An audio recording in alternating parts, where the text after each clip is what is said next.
Hello friends, মিষ্টিস কিচেনে আপনাদের সকলকে স্বাগত।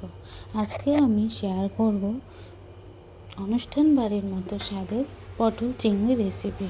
তো আপনারা হয়তো অনেকেই বাড়িতে পটল চিংড়ি রেসিপি বানান, কিন্তু অনুষ্ঠান বাড়ির মতো স্বাদ হয় না।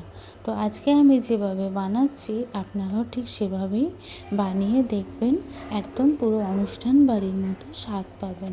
তো দেখুন ফ্রেন্ডস, আমার এই পটল চিংড়ি রেসিপিটা দেখতে কতটা লোভনীয় হয়েছে, খেতেও ঠিক ততটাই স্বাদের হবে।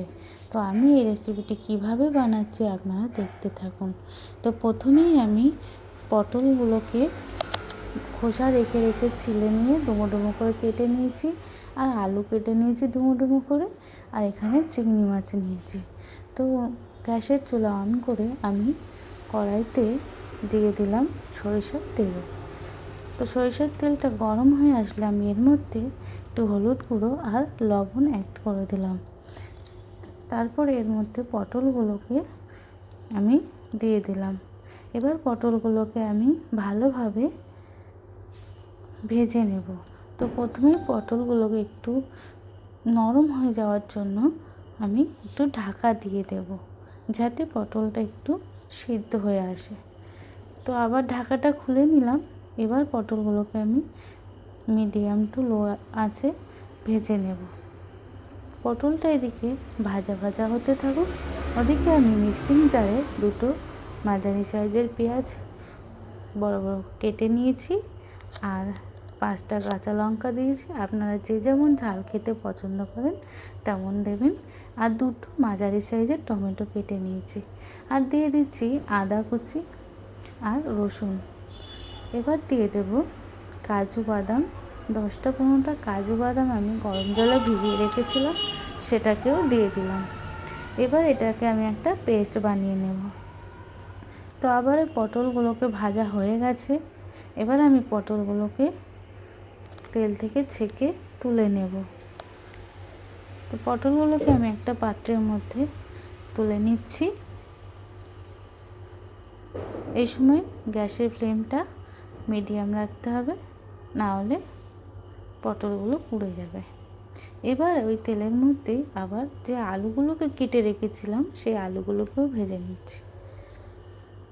আলুগুলোকেও ঠিক মিডিয়াম টু লো ফ্লেমে ভেজে নিতে হবে, না হলে হয়তো পুড়ে যেতে পারে।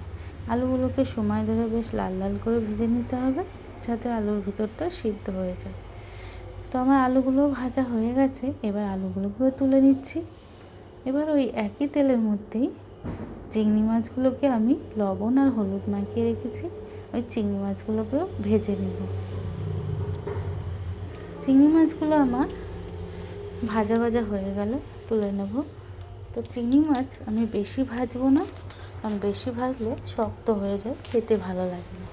তো হালকা ভেজে নিয়ে আমি চিংড়ি মাছগুলোকে তুলে নিচ্ছি। এবারে ওই কড়াইতে বেশ খানিকটা সরিষার তেল দিয়ে দেব।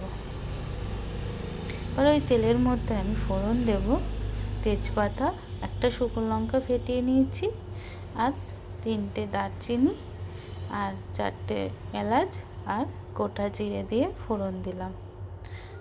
তো ফোড়নটাকে আমি একটু নাড়িয়ে নিলাম হালকা ফ্লেভার আসা পর্যন্ত। এবার ওই তেলের মধ্যে যে পেস্ট আমি বানিয়ে রেখেছিলাম সেই পেস্টটা দিয়ে দিলাম। এবার ওই পেস্টটাকে, মশলার পেস্টটাকে আমি তেলের সঙ্গে ভালো করে নাড়াতে থাকবো, কারণ আদা রসুনের যে কাঁচা গন্ধটা থাকে সেটা চলে যাবে। তো তেল ছাড়তে শুরু করে দিয়েছে, মানে আমার আদা রসুনের গন্ধটা চলে গেছে।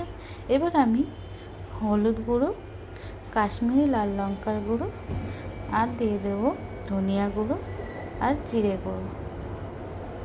তো আমি যেহেতু কাঁচা লঙ্কাটা বেশি করে দিয়েছি, তাই আর ঝাল লঙ্কার গুঁড়োটা দিলাম না। এবারে মিক্সিং জার ধুয়ে একটু জল এর মধ্যে দিয়ে দিলাম। তো জল দিয়ে এবারে আমি মশলাটাকে কষিয়ে নেব, আর দিয়ে দিলাম একটু লবণ। লবণটা আমি এখন অল্প করেই দিলাম, কেননা আগে যেহেতু পটল ভাজার সময় আমি লবণ দিয়েছিলাম, সেই জন্য। লাগলে পরে আবার দেব। এবার যে পটল আলু আর চিংড়ি মাছটা আমি ভেজে রেখেছিলাম সেটা ওই মশলার মধ্যে দিয়ে দিলাম। দিয়ে এবারে মশলার সঙ্গে আলু পটল চিংড়ি মাছটা ভালোভাবে কষিয়ে নেব। তো এইভাবেই মিডিয়াম টু লো ফ্লেমে ভালো কষাতেই থাকবো। কষিয়ে নিয়ে এবার আমি ঢাকা দিয়ে দেবো একদম মিডিয়াম টু লো ফ্লেমে। ঢাকাটা খুলে নিয়ে এবার আমি ওর মধ্যে পরিমাণ মতো জল অ্যাড করব। যেহেতু আমি গ্রেভিটা একদমই মাখো মাখো রাখবো, তাই আমি বেশি জল দিলাম না। আপনারা আপনাদের গ্রেভি অনুযায়ী জল দেবেন। তো এবার জল দিয়ে নাড়িয়ে নিয়ে এবার আমি ঢাকা দিয়ে দেব, পটল আর আলুটা যাতে সিদ্ধ হয়ে যায়। তো আমি বেশ কিছুক্ষণ বাদে আমি ঢাকাটা খুলে দিয়ে আলু আর পটলটাকে আবারও নেড়ে দিলাম যাতে নিচে না লেগে যায়। এবারে নাড়িয়ে নেওয়ার পরে একটু চিনি অ্যাড করলাম অল্প পরিমাণে, তো রেসিপির স্বাদটা ব্যালেন্স করার জন্য। আবারও ঢাকা দিয়ে দিলাম। তো এবার ঢাকাটা খুলে দিয়ে আমি নাড়িয়ে নেব আবারও। তো আমার আলু আর পটল সিদ্ধ হয়ে গেছে। এবার আমি এর মধ্যে অ্যাড করব শাহি গরম মশলা গুঁড়ো। শাহি গরম মশলা গুঁড়ো দেওয়ার পরে এবার এর মধ্যে দেব 1 চামচ ঘি। 1 চামচ ঘি দিলে এবারে আমি এটাকে নাড়াচাড়া দিয়ে ভালোভাবে মিশিয়ে নেব। তো মেশানো হয়ে গেছে, দেখতেই পাচ্ছেন বন্ধুরা আমার রান্নাটা প্রায় কমপ্লিট, একদম পুরো একদম মাখো মাখো গ্রেভি হয়ে গেছে। তো আবার আমি একদম লো ফ্লেমে ঢাকা দিয়ে রাখলাম। ঢাকা দেওয়ার পরে বেশ কিছুক্ষণ বাদে আমার আলু পটলটা একদমই পুরো পারফেক্ট সিদ্ধ হয়ে গেছে। তারপরে আমি গ্যাসের চুলাটা অফ করে দিলাম। তো রেডি আমার আলু পটল চিংড়ি মাছ। তো পটল চিংড়ি রেসিপি আমার পুরো রেডি। তো দেখুন বন্ধুরা কত সুন্দর লোভনীয় একটা রেসিপি তৈরি হয়ে গেল, একদম পুরো